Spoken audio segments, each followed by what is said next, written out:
Lorsque tu fais du rowing à la T-bar, le plus souvent, les gens, en fait, ils se mettent au-dessus de la barre comme ça, d'accord? Ils tiennent la barre, soit une main au-dessus de l'autre, ou soit tu passes carrément les doigts les uns dans les autres. Donc là, ils prennent la barre, ok? Comme ceci.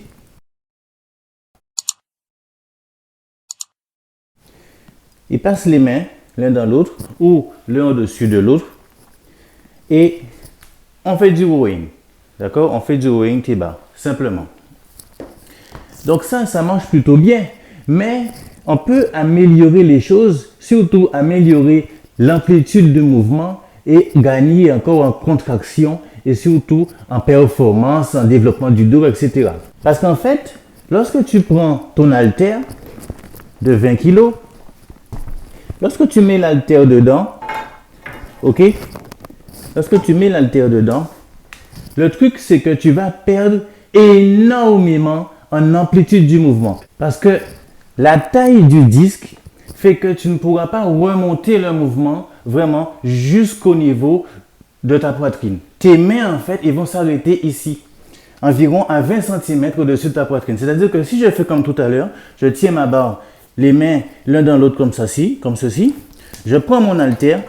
Quand je vais tirer mon haltère, voilà, je suis déjà limité. Je suis déjà limité. Alors qu'il me reste environ une vingtaine de centimètres encore pour vraiment avoir une contraction plus intéressante et surtout gagner en amplitude du mouvement. Donc, la première chose à faire en règle générale, c'est d'utiliser ceci.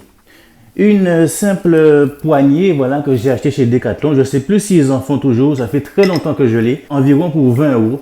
D'accord? Donc, on passe simplement la poignée dans la barre. Donc, quand on passe la poignée directement dans la barre, on gagne environ 5 cm sur l'amplitude du mouvement. Sur l'amplitude du mouvement. C'est-à-dire qu'on pourra monter légèrement plus, mais pas tant que ça, en fait. Parce que quand je passe ici, ma poignée, si je monte comme ceci, monte là, tu vois bien que là, je ne peux plus aller plus loin. Je gagne un petit peu, vraiment, mais ce n'est pas vraiment top. Et aussi, ce qui risque d'arriver, c'est que la poignée, elle risque de glisser, en fait. Parce que la poignée, une fois qu'on la passe dans la barre comme ceci, tu vois, la poignée, elle glisse assez facilement. D'accord? Donc, ce qui peut quand même te faire assez peur. Même si généralement, ça n'arrive pas, mais il faut quand même faire attention à ça. Donc, pour encore améliorer les choses, ce qu'on peut faire, c'est ne pas mettre directement des 20 et passer avant avec des petits haltères. On met avant des petits haltères de façon à ce que le grand disque se retrouve en fait plus décalé vers l'avant. Si ce disque-là est plus décalé vers l'avant, étant donné que ma prise elle sera toujours au niveau des petits picots ici, parce que je ne peux pas aller plus loin, parce qu'ici il y a un blocage pour les haltères. Donc admettons, je prends mes petits haltères. Je prends des petits haltères, d'accord? Des tout petits. Je les mets ici. Ok? Quand je les mets, ensuite je mets des petits haltères de maximum 5 kg, pas plus. Donc je mets mon disque de 20 kg. Là, j'aurais gagné encore en amplitude du mouvement et je pourrais encore monter encore un peu plus haut. C'est-à-dire que même sans la poignée, si je tiens ma barre comme tout à l'heure, ici, quand je vais monter, voilà, tout à l'heure je m'arrêtais ici. Là, j'ai encore tout ceci, je peux encore monter. J'ai gagné environ 5 cm. Parce que plus les disques de 20 vont être éloignés vers l'avant, plus je pourrais remonter. Si à ça, on ajoute en plus une petite poignée comme ceci, donc là, on est vraiment gagnant. On est vraiment gagnant. Donc là, si je tiens comme tout à l'heure, avec les petits disques avant, si je tiens la poignée, d'accord, si je monte ici, ok, je vais gagner en amplitude. Vous voyez jusqu'où j'arrive maintenant? Avant, je m'arrêtais là. Maintenant, je m'arrête ici. D'accord? Donc, ça peut dépanner. Ça peut toujours dépanner. En fait, on peut encore faire mieux. Le meilleur moyen d'avoir une amplitude parfaite, complète et surtout la bonne contraction jusqu'en haut, c'est de faire ceci. Vous avez besoin pour ça d'un petit mousqueton comme ceci. Vous avez besoin d'une poignée comme ça. Voilà. Donc, un petit mousqueton comme ça coûte 1 ou 2 €. Hein, voilà, ça tient environ 150 kg pour ce modèle-là. Donc, attention quand vous l'achetez, il faut prendre une taille de 28 à ce niveau-là pour que ça passe dans la barre. Donc, ce que vous faites, On va retirer tout ça. Et je vais vous montrer autre chose. Autre chose. La première des choses à faire, on met le mousqueton, comme d'habitude, dans la poignée. On le retourne, d'accord?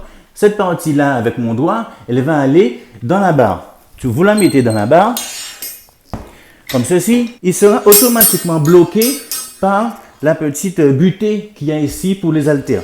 Une fois qu'il est dedans, je vais ajouter mes disques, mes petits disques. Donc là, j'en ai 4 de 1,25 kg. Je les ajoute ici. Voilà. Une fois que je les ai mis jusqu'en butée, ils ne peuvent pas aller plus loin. D'accord? Ensuite, je rajoute mon disque de 20 kg. Voilà. Je mets mon disque de 20 ici. Lorsque j'ai mis mon disque de 20, là, j'ai tout gagné. J'ai tout gagné parce que ma prise au niveau des mains est exactement au niveau du disque. Regardez.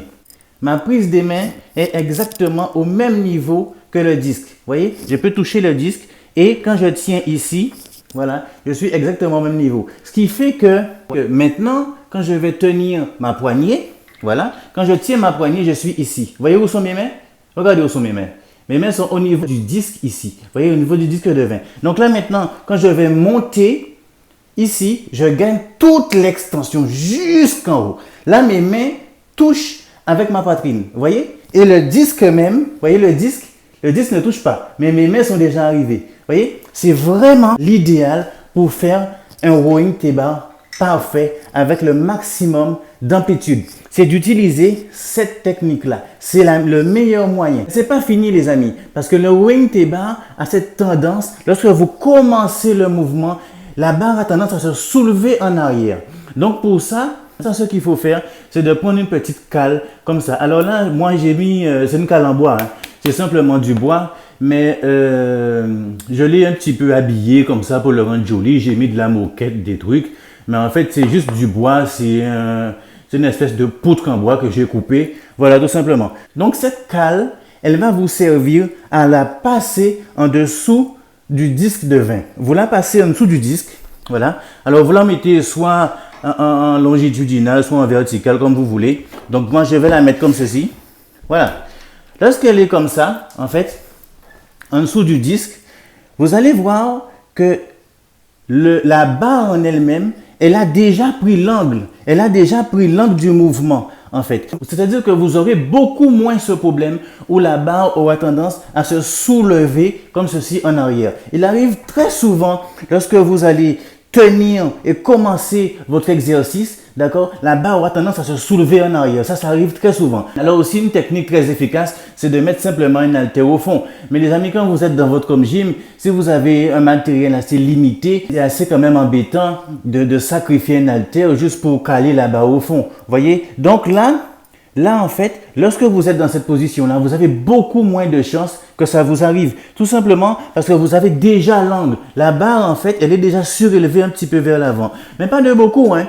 Il faut entre 5 et 10 cm, voilà, suffisent largement. Je vous dis, moi, j'ai un bout de bois, un simple morceau de bois carré, là, voilà, tout simplement que j'ai coupé. Et là, quand je suis dans cette position-là, en plus, avec ce que je vous ai montré tout à l'heure, voilà, quand je suis comme ça, regardez à l'arrière, je le tiens simplement, hop, je soulève. J'ai même pas besoin de me pencher un petit peu en arrière pour la soulever. Voilà, parce que la technique aussi veut que si vous vous penchez un petit peu en arrière, en fait, la barre aura moins tendance à se soulever. Voilà, mais là, même pas besoin, regardez, je tiens ma barre ici avec 2 doigts, je la soulève, l'arrière ne monte pas, Vous voyez, ça c'est assez embêtant.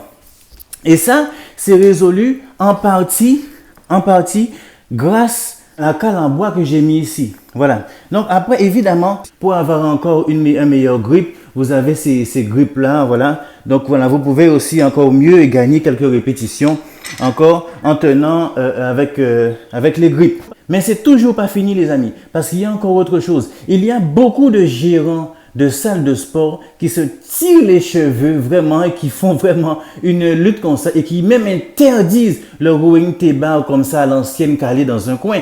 Parce que évidemment, il vaut mieux caler la barre dans un coin, dans un angle, au lieu de la mettre dans un endroit où il n'y a pas d'angle parce que là, vous risquez vraiment de glisser. Voilà, il faut vraiment la mettre dans un angle et dans un support très solide. Donc c'est pour ça que généralement les gens, dans les salles de sport, ils privilégient vraiment les murs vraiment de la salle. Vous voyez, parce que ça va pas bouger. Le problème avec ça, c'est que les gérants de salle, comme j'ai pu en voir beaucoup, eh bien, ils se tirent les cheveux parce que ça abîme énormément le mur et aussi le bout de la barre. Le bout de la barre. Donc pour ça, encore une technique, les amis. Encore autre chose de très intéressant, c'est la balle de tennis.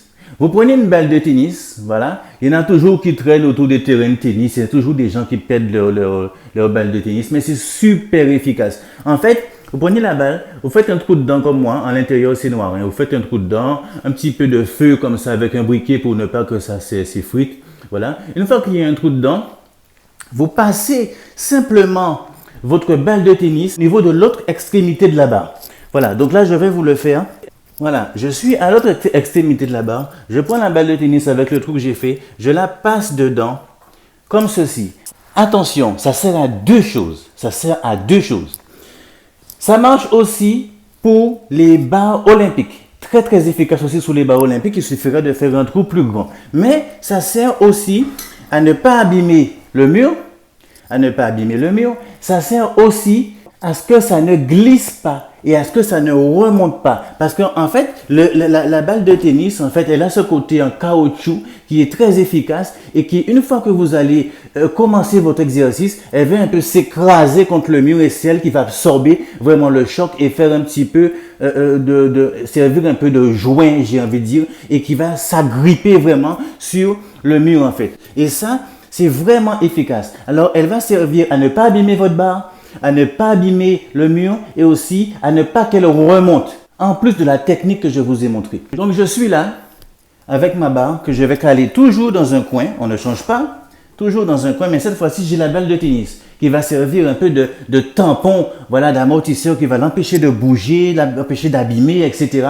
Et en plus, je remets ici ma cale devant, voilà, avec tout ce que je vous ai déjà montré. Voilà ce que ça donne, les amis. Et là, vous avez tout ce qu'il faut pour réussir votre rowing. Vous avez vraiment tous les éléments, d'accord, pour réussir votre rowing. Alors là, j'ai des petits haltères de 1,25. J'aurais pu prendre n'importe quel cale en bois, fabriquer quelque chose qui rentre dans le disque, en fait, de façon à pouvoir espacer. Parce que quand vous êtes là, en fait, ces petits de 5 kg, ils empêchent justement que vous ne soyez pas gêné avec le mouvement. Vous voyez?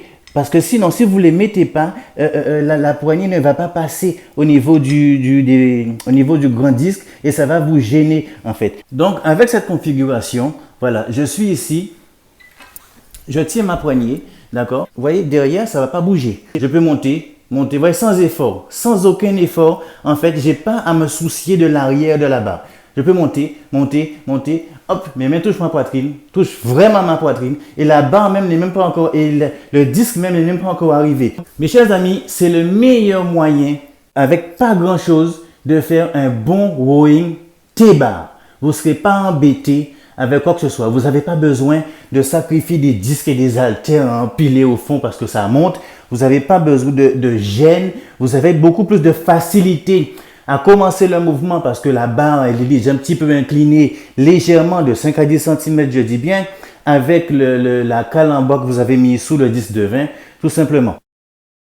Alors effectivement, on peut mettre moins de disques de 20, mais malgré tout, avec cette configuration-là, j'arrive quand même à mettre 5 disques de 20 en fait. Mais attention, il faudra aussi revoir vos charges de travail au rowing T-bar parce que lorsque vous faites une amplitude complète jusqu'en haut, en fait, ça n'a plus rien à voir et vous devez carrément revoir vos charges de travail. Il est sûr que quand vous travaillez avec la moitié du mouvement, ben, il est sûr que vous pouvez mettre beaucoup plus lourd que lorsque vous travaillez en amplitude complète, en fait. Donc, attention à ça. Vous vous retrouvez dans cette configuration, les amis. Dans cette configuration-là, comme ceci. Et vous allez tenir votre votre poignée ici. La poignée, elle arrive parfaitement au niveau du disque. Voilà, c'est excellent. Vous voyez comment je l'ai passé. En plus, j'ai la butée de la barre. Donc, simplement, hein, qui arrive ici. Elle ne peut pas aller plus en arrière. Voilà, j'ai les petits disques ici. Vous pouvez aussi utiliser une autre cale. Hein, si vous avez autre chose à mettre à la place, il suffit que ça rentre vraiment dans la barre et que ça peut vraiment servir aussi. Et là, vous avez votre balle de tennis ici, très simplement, voilà, et vous vous retrouvez dans cette configuration, prêt à travailler.